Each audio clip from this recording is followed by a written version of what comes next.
A seguir, Jornal das 6. Manifestações ijuienses vão às ruas no final de semana. Governador Ivo Sartori faz um balanço dos 100 dias de gestão. Aumento da tarifa de energia elétrica é o responsável pela maior inflação registrada no mês de março nos últimos 20 anos. Dengue. 2 casos são confirmados em Ijuí. Portal Empregos. Agora, a população pode acessar e se candidatar às vagas de emprego do Cine sem sair de casa. São Luís perde para o Esportivo em Bento Gonçalves. Tudo isso e muito mais você confere agora. O Jornal das 6 está no ar. Olá, boa noite. O Jornal das 6 está no ar e nós começamos falando de manifestações. Dia 12 de abril foi dia de protestar em todo o país. Aqui em Ijuí, a população também foi às ruas. Olha só. Os ijuienses foram para a rua em quantidade reduzida, mas chamaram a atenção no centro da cidade. Caminhoneiros também participaram dos protestos com buzinaço em vários locais da cidade.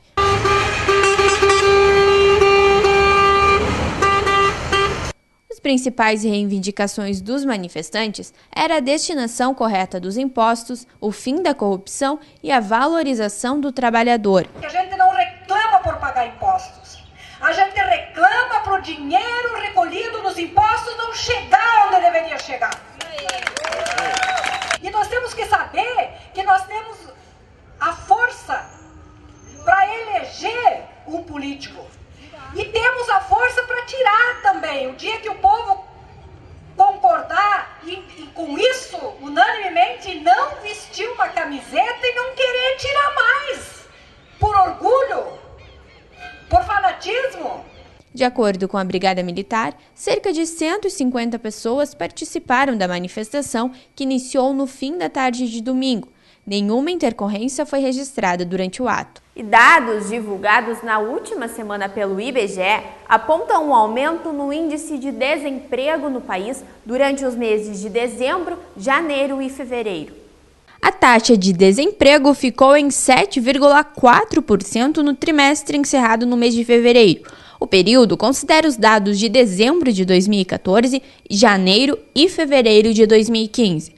No mesmo trimestre do ano anterior, a desocupação havia ficado em 6,8%. O índice também ficou acima do registrado no trimestre encerrado em novembro de 2014, que era de 6,5%. De acordo com o coordenador de rendimento do IBGE, esse aumento é normal ocorrer nesse período, que substituirá o tradicional PNAD anual e a pesquisa mensal de emprego. Passa agora a ser divulgado mensalmente. E o Ministério do Trabalho e Emprego lançou nesta semana o portal Mais Emprego, que possibilita a pesquisa de inscrição nas vagas do Sistema Nacional sem que seja necessário o candidato sair de casa ou depender de um intermediário. Veja na reportagem. Marina mora em Alvorada e precisa enfrentar um trânsito de mais de 1 hora para chegar no Cine de Porto Alegre. Se pudesse pesquisar e se inscrever nas vagas pela internet, seria uma mão na roda. Para mim ficaria muito melhor, muito acessível, não gastaria com passagem nem com tempo, né? Poderia acessar em casa mesmo, qualquer hora.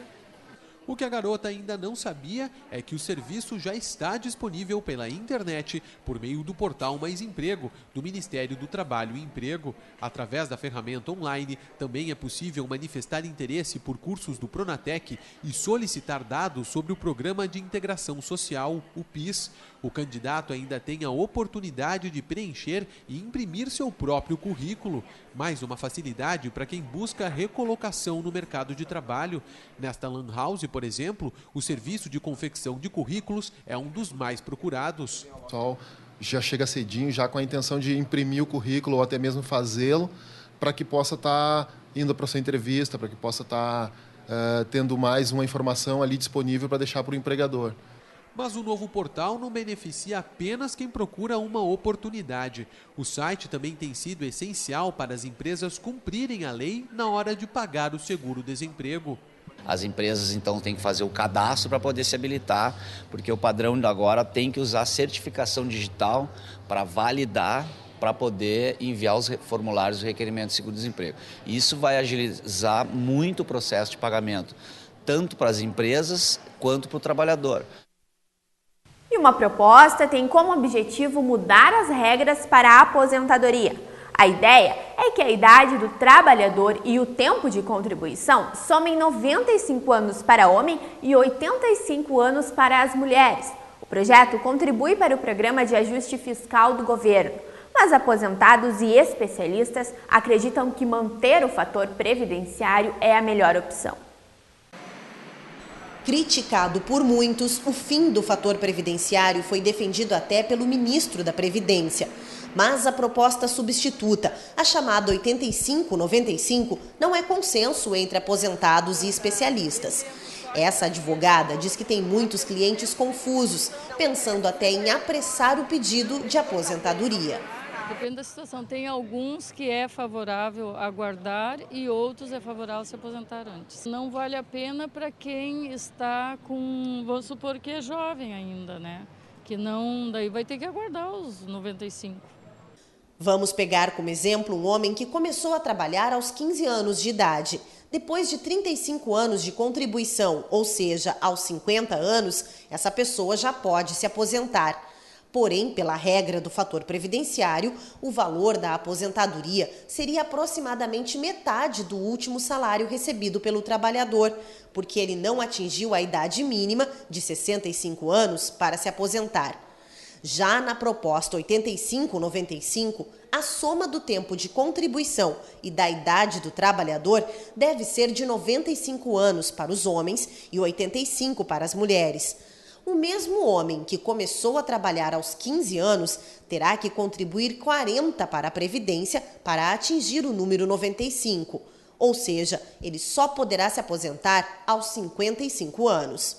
5 anos a mais, sem um direito, né, que ele já teria hoje, atualmente, que é se aposentar com seus 50 anos, que a gente sabe hoje que qualquer renda que vier, um pouco a mais, já ajuda muito essa classe que a grande maioria ganha um salário mínimo por mês e é onde mais se gasta com remédio e outras questões. A Federação dos Aposentados diz que não é contra a proposta 85-95, mas defende que o fator previdenciário continue como alternativa para o trabalhador. No caso de aos 50 anos eu perder o meu emprego, não conseguir outro, então eu não fico sem alternativa se não permanecer a opção do fator previdenciário. A insulina é um hormônio necessário para que o organismo transforme os alimentos em energia. A diminuição severa da produção da substância é uma das características do diabetes. Quem sofre com a doença pode encontrar apoio a partir de orientação médica em farmácias especializadas. Há 20 anos, seu Paulo convive com a diabetes tipo 2. Esta variação da doença, que atinge 90% dos pacientes, diminui a produção de insulina pelo pâncreas, uma deficiência no organismo que estimula o aposentado a viver de maneira mais saudável. Fazer uma dieta com muita verdura, muita salada, fruta e carboidrato muito pouco, né, durante o dia, né, e fazer bastante exercício físico. Na busca constante por hábitos melhores, seu Paulo virou cliente desta farmácia especializada na venda de produtos e medicamentos voltados ao paciente com diabetes. A farmácia existe há 12 anos e atende a mais de 2.000 pessoas por mês. A aplicação da insulina é uma das principais dúvidas que preocupam os novos pacientes. Aqui eles encontram auxílio.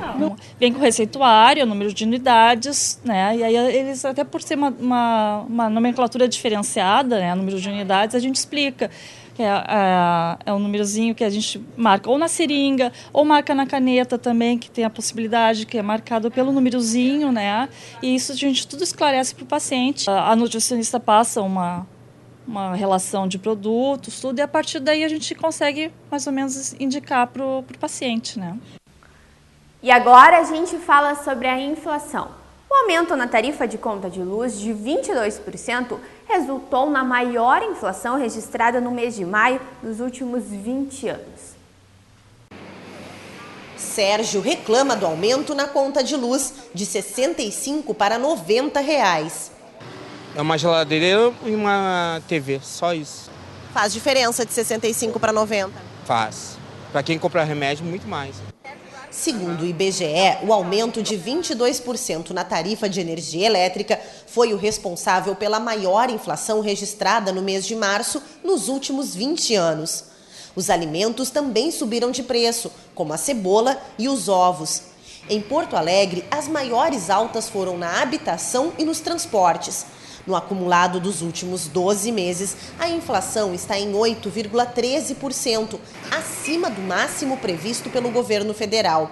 Segundo este economista, grande parte dos aumentos tem a ver com produtos indexados pelo governo, o que diminui o poder de barganha do consumidor.